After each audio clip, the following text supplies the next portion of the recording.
Assalamualaikum warahmatullahi wabarakatuh. Om Swastiastu, Namo Buddhaya, salam kebajikan rahayu. Halo Sobat Bangkom semua, kembali lagi bersama kami di podcast Pemimpin Perubahan BPSDMD Provinsi Jawa Tengah. Perkenalkan, nama saya Rahma Yuanita yang akan memandu podcast pada pagi hari ini.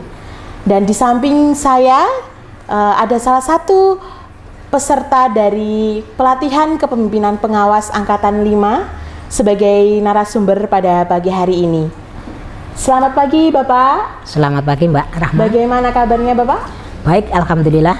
Oke, sebelumnya Bapak bisa memperkenalkan diri kepada pemirsa yang ada di rumah.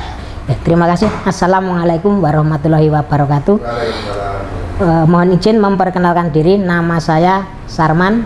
Sehari-hari diamanai bertugas di Kasubag TU, Kasubag Tata Usaha, Balai Benih Tanaman Pangan dan Hortikultura Wilayah Surakarta, Dinas Pertanian dan Perkebunan Provinsi Jawa Tengah. Baik, di podcast Pemimpin Perubahan ini kita akan membahas tentang inovasi dari pemimpin-pemimpin di Indonesia yang mana akan sebagai sebuah kontribusi untuk Indonesia yang lebih baik. Pada kali ini dan pada pelatihan kali ini Pak Sarman mengangkat proper yang berjudul Siap Bosku, sistem pelayanan publik berbasis online dan sederhana untuk kunjungan sebagai upaya peningkatan mutu pelayanan pada BPTPH Wilayah Surakarta Dinas Pertanian dan Perkebunan Provinsi Jawa Tengah. Oke Bapak? Betul. Oke, untuk inovasinya bisa dijelaskan Bapak, bagaimana ini? Ya, terima kasih bahwa memang benar bahwa dalam rancangan aksi perubahan saya itu mengangkat sebuah tema ataupun judul Siap Bosku. Ini sebuah aplikasi yang akan saya garap, akan saya sajikan untuk organisasi saya di dalam rangka menjalankan fungsi pelayanan kepada masyarakat. Itu saja. Baik, untuk latar belakang dari proyek perubahan yang Bapak songsong ini apa Bapak? Untuk latar belakang yang melandasi pola pikir saya untuk mengangkat ataupun membuat aplikasi seperti itu. Satu, Balai Benih Tanaman Pangan dan Hortikultura itu salah satu fungsinya menjalankan fungsi pelayanan. Baik itu pelayanan yang sifatnya berbayar di dalam rangka penyediaan benih tanaman pangan dan hortikultura, dan fungsi pelayanan yang tidak berbayar yang seperti kunjungan, magang, praktek kerja industri, studi banding dari berbagai pengguna layanan. Yang sebelum saya pikirkan untuk sebuah aplikasi untuk layanan ini dilaksanakan secara konvensional, artinya pengguna layanan itu harus datang ke tempat kami minimal 2 kali. Satu, ketika survei itu dalam rangka memperoleh info awal tentang apa yang ada di kami, kegiatan apa yang ada di kami. Kemudian mereka bisa berpikir apakah ini ada kecocokan dengan tujuan saya melaksanakan kunjungan. Kalau ada, baru mereka melayangkan surat permohonan kepada kantor yang di Balai Benih Surakarta. Dan minimal 2 kali, itu minimal.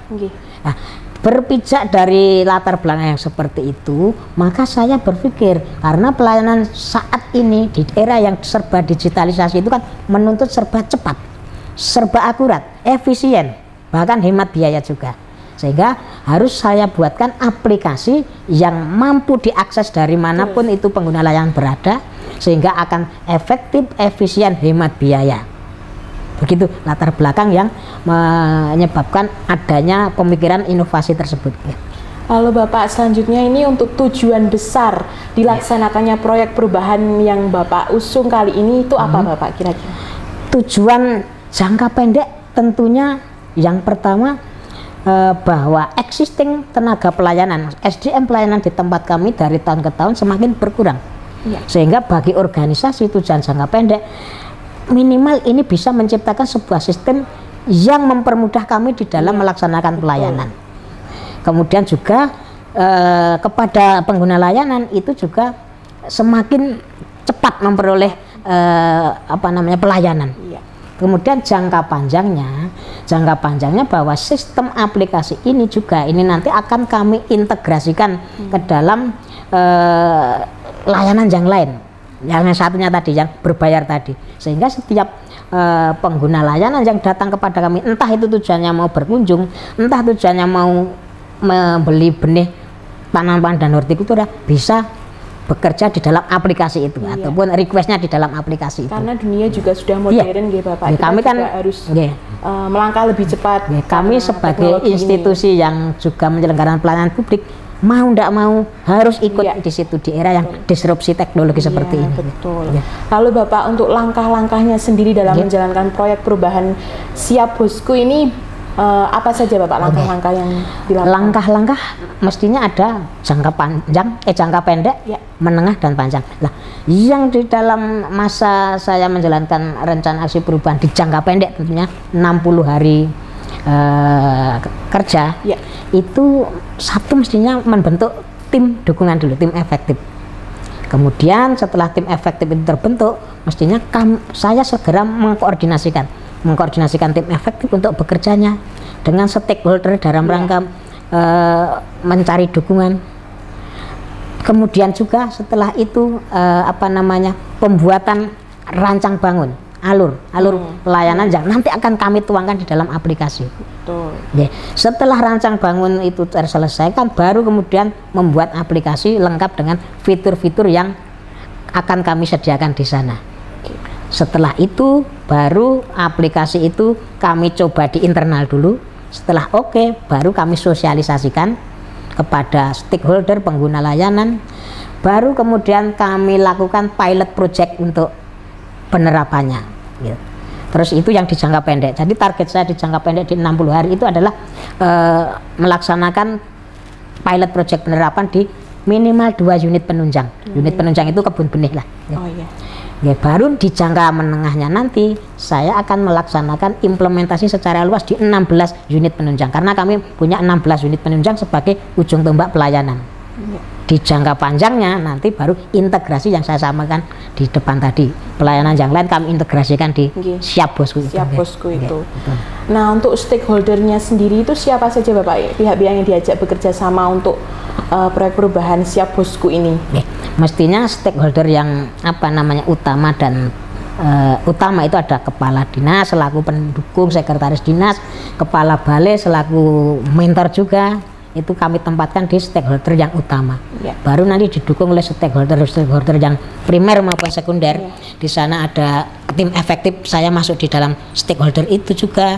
Kemudian dari OPD lain yang misalnya Diskominfo sebagai terkait dengan aplikasi ini. Kemudian dari media massa masyarakat, sehingga akan memenuhi yang namanya pentahelik itu. Jadi di sana sehingga nanti analisisnya akan ada nanti stakeholder yang promoter, ada yang defender, laten, sama apetik. Itu.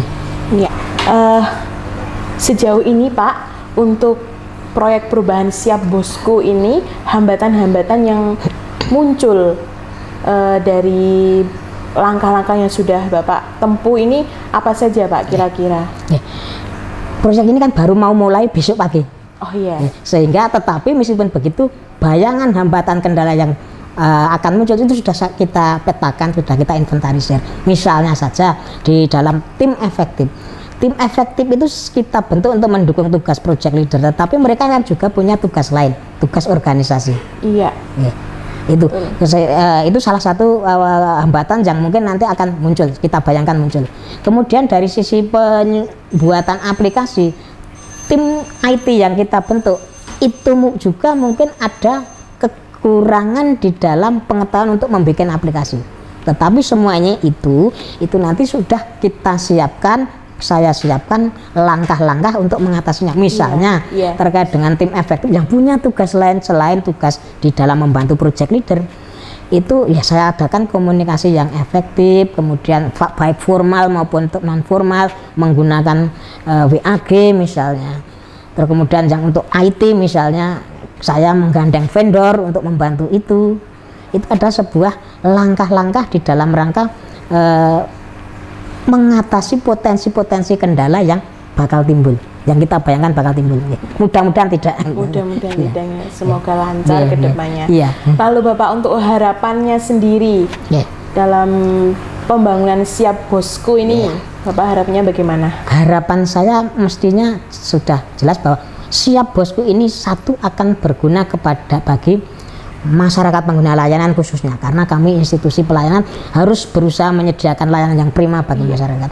Yang kedua, bagi organisasi unit kerja tempat saya berada, itu akan sangat membantu SDM yang ada di dalam menjalankan fungsi-fungsi pelayanan, karena SDM yang semakin sedikit, sehingga kalau tidak kita sediakan cara bekerja, ini akan menjadi sulit bagi mereka, sehingga aplikasi itu adalah salah satu alat yang kita sediakan untuk mereka bekerja melaksanakan pelayanan. Terus yang ketiga, bagi Dinas Pertanian selaku induk saya, induk organisasi saya, ini mesti juga membantu sebagian tugas dari Dinas Pertanian di dalam melaksanakan pelayanan kepada masyarakat, di samping tugasnya di dalam subsektor tanaman pangan, hortikultura dan perkebunan gitu. Jadi itu bagi pemerintah Provinsi Jawa Tengah, ya ini mungkin agak luas lagi, membantu di dalam mendukung di dalam salah satu visi gubernur, terutama yang nomor 3, menciptakan lapangan kerja, mengentaskan kemiskinan. Kenapa kok bisa ada hubungan seperti itu? Karena aplikasi yang akan saya buat ini, masyarakat bisa meskipun tidak melaksanakan kunjungan bisa mengakses informasi apa yang ada di situ. Oh, kami bergerak di bidang perbenihan, sehingga di situ nanti akan bisa muncul usahawan-usahawan baru di bidang perbenihan yang bisa bekerja sama dengan kami, gitu. Jadi harapannya minimal 4 itu, Mbak. Iya. Semoga harapannya Bapak ini terwujud dengan lancar, programnya juga berhasil dilaksanakan, karena siapa lagi kalau bukan kita, Bapak, untuk melakukan perubahan yang lebih baik untuk Indonesia yang lebih maju. Satu lagi, Bapak, untuk kesan dan pesan mengikuti pelatihan kepemimpinan di BPSDMD Provinsi Jawa Tengah bagaimana, Bapak? Kesan saya ini kan diikuti oleh 45 orang yang berasal dari berbagai OPD. Di sana kita terjadi interaksi, kemudian di sana kita terjadi saling sharing pengalaman, saling sharing dengan pengetahuan, sehingga ini menjadi bekal bagi masing-masing kita untuk penugasan di unit masing-masing. Juga mungkin menjadi bekal ketika kita nanti menerima penugasan di unit kerja yang sekarang tidak kita tempati. Terus kemudian pesan saya mungkin untuk BPSDMD ini hanya satu, karena ending daripada diklat itu adalah rencana aksi perubahan dan aktualisasinya, mungkin JP-nya bisa ditambah sehingga kami ini kan dalam 2 hari ini praktis pontang-panting menyusun itu, sehingga karena memang teralokasinya Senin dan Selasa itu saja, sehingga mungkin JP-nya bisa agak ditambah sehingga kami agak punya waktu untuk menyusun proper. Itu saja. Terima kasih. Oke, sekian podcast pada hari ini. Semoga proyek perubahan Siap Bosku ini akan terlaksana dengan baik, dan terima kasih kami sampaikan kepada Pak Sarman bersedia meluangkan waktu sebagai narasumber pada kali ini, dan semua pesan-pesan dan kesan kami terima dengan baik. Ada satu pepatah dari satu tokoh dari Quincy Adams, jika tindakanmu menginspirasi orang lain untuk lebih banyak bermimpi, belajar lebih banyak, berbuat lebih banyak, dan menjadi lebih baik, berarti kamu adalah seorang pemimpin. Seperti halnya podcast Pemimpin Perubahan pada kali ini, semoga podcast kali ini menginspirasi semua orang, memberikan manfaat kepada Sobat Bankom yang ada di rumah, dan menjadikan Indonesia lebih maju dan lebih baik lagi. Akhir kata, saya Rahma Yuanita bersama Pak Sarman. Sampai jumpa di episode selanjutnya. Salam kompetensi. Assalamualaikum warahmatullahi wabarakatuh. Waalaikumsalam warahmatullahi wabarakatuh.